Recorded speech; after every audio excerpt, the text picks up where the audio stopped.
All right. Hey guys, welcome to the Education and Libraries Virtual Institute for 2020. Lindsey and I are going to walk you through a couple of different new things that will be involved in education and libraries, talk you through our challenge projects, a few project ideas, and show you where you can find even more resources for the upcoming 2 years. So first, we're going to look at an overview of the new education and libraries. The GFWC Georgia Education and Libraries Community Service Program is designed for members to support the education of children and adults, show appreciation for ongoing education efforts, and support the sustainability of library programs. Through projects that promote literacy, educational advancement, and the love of learning, this program strives to educate members and the community about the importance of supporting the education of our state and our world. Our single most important resource is human capital. Incorporate any of these topics into your education and library plans, both at home and in your community. Awesome. So really quickly, I'm Amelia Massey. I am the chair of the Education and Libraries program. I'm also a special education teacher and have been for about 8 years and come from a very long line of educators. My mother has been a high school counselor for a while. We won't say how long. And her mother worked in the library. Lindsey, you want to tell a little about yourself? I'm Lindsey Moore. I am co-chair, Education and Libraries. I'm the president of the Covington Women's Club and second vice president of Central East District. Awesome. I'm also a small business owner. And then Libby Bond is the ESO chair, so she will be helping us and handling all of the ESO library pieces for us, which is really exciting. So next we're going to talk about our challenge project, which is STEM for special needs. So first, I'm going to tell you what it is.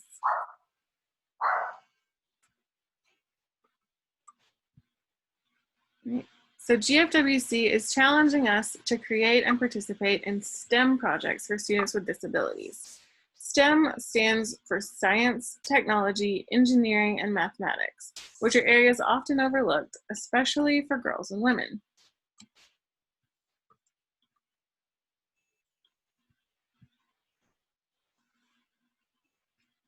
So there will be a certificate awarded for Best Overall Project for STEM and Activities for Special Needs Students. And here are a few project ideas. Lindsey, you want to share the first couple? Absolutely. There are tons of ideas in the yearbook section, but we've got sponsoring a STEM club at a local school, partnering with their science, technology, engineering, or math teachers. Host or co-host STEM day or night for kids, including stations for STEM activities. Donate STEM STEAM activity books, carts, kits to schools. You can also send them to Girl Scout troops, Boys and Girls Clubs, daycares, etc. Also hosting a STEM night for children, including STEM stations and volunteering to host STEM activities with local classes and special education.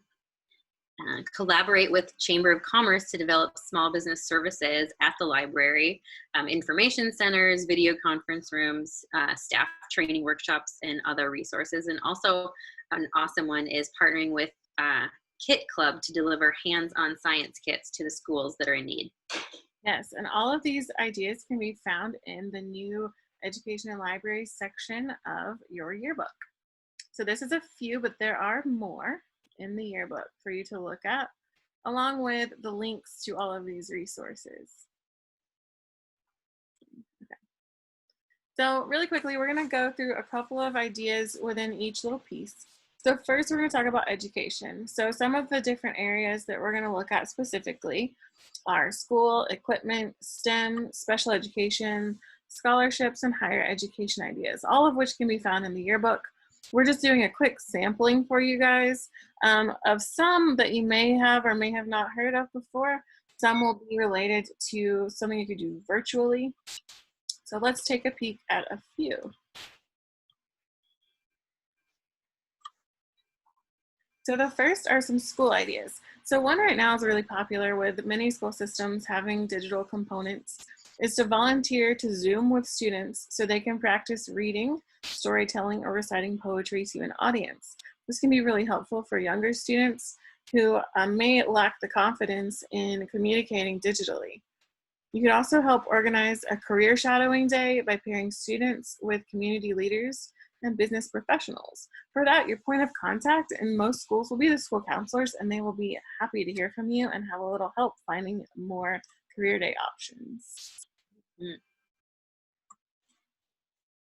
All right, the second one is an equipment idea. You can partner with special education teachers to provide special equipment or seating for their classrooms.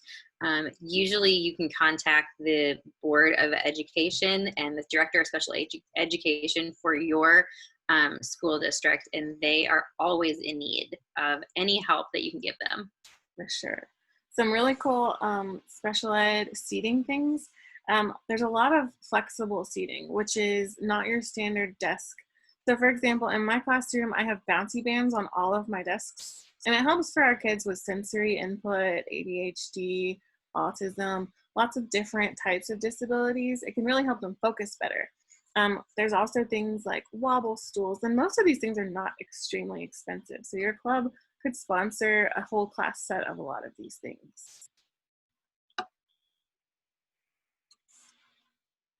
So one area specifically is special education, and something that we've noticed is lacking would be to provide literature on post-graduation disability resources to high school parents. So if someone has students with special needs, they may get through the first 18 or 21 years, depending on the child's disability, and then kind of feel like they don't know what to do next. So your club could step in and help provide the next step, help provide that bridge from school to the real world.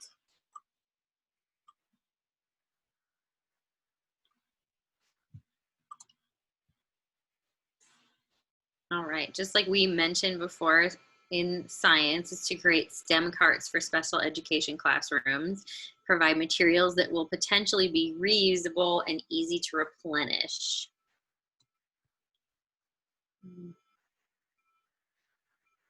All right, and last but not least in this category, just a few things you could be doing as far as scholarships. You could develop a club scholarship. Details can be found in the GFWC manual under their education CSP. You could also host a scholarship scavenger hunt for graduating students or other groups. This could include using resources like Georgia College 411, scholarships.com, Jeanette Rankin Foundation, or other resources that your high school counselors may be able to help you with. And what we mean by a scavenger hunt is helping them find and locate these resources for scholarships. Many scholarships have a very small number of applicants despite larger eligibility populations. Right, so next we're going to look at libraries. I'm going to move our faces. Okay, so for more ideas on how to support libraries, you can see your yearbook, but here are a few ideas. All right, so you could celebrate Library Card Sign Up Month, which is in September, by holding a tour for kids and then end the tour with, they each get their own library card and maybe a free book to bring home with them. You could sponsor a community enrichment project at the library, such as a book character parade or a literary themed poster contest. Support a summer reading program by providing books from the book list to students who can't afford them. And then also establish or become a steward or replenish a Little Free Library. And you can get information on that at littlefreelibrary.org. They're little outdoor boxes. It's like a buy one or a give one, take one program. And you find them a lot in parks and metro areas. You could also leave sanitizer there to promote healthy sharing. Awesome. And the last piece, oops, I went backwards. Last piece is specifically literacy ideas. So some literacy ideas might be to host a virtual story time on your club Facebook page. Be sure to promote it beforehand to increase your engagement. But given the times that we are in, hosting something virtually is a good way to connect with your community without having to worry about anything else. You can also contact your local library to see what your club can contribute to its 1,000 Books Before Kindergarten project. Most libraries currently do have this, and there's a great list in the yearbook. The other piece is the ESO. So as mentioned earlier, Libby Bond is the GFWC Georgia ESO chair. So this is just a quick reminder to go and find that information, register for it, and participate. And you will be able to do that and find more information also through the yearbook.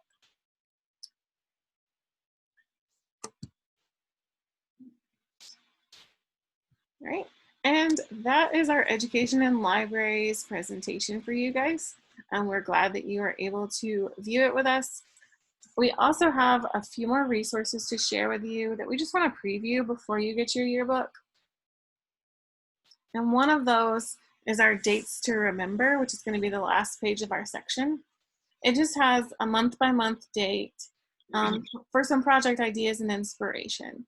So if you were looking for something to do in a specific month, we have already done the research and found what days are most useful and most related to our area.